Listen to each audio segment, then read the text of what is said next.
For this case, I will import electronics box.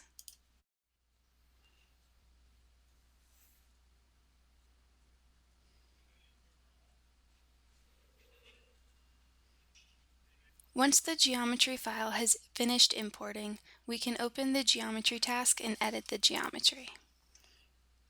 Once the geometry editor has opened, we can inspect the geometry, and one thing that we'll notice is that there are 16 small holes present on the front and the back panel of our electronics box.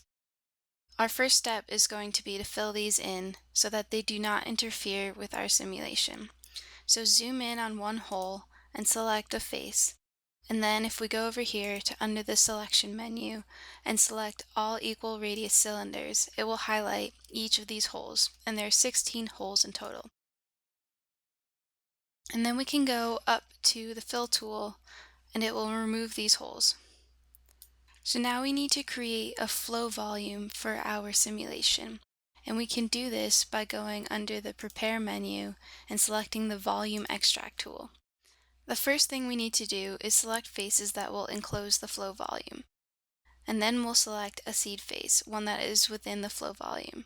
So the first, I'll select this face and this face as our enclosing faces, and then go down here and select the seed face, which will be the inside, and select the green check mark, which will create our flow volume. Now we can go back under the structure menu and turn off each of the panels on the outside of the electronics box. So now all we're left with is the flow volume that we created and all of the chips and the CPU inside. So now we can close the geometry editor, let it update, and then save the project. And I will call it 3D Electronics.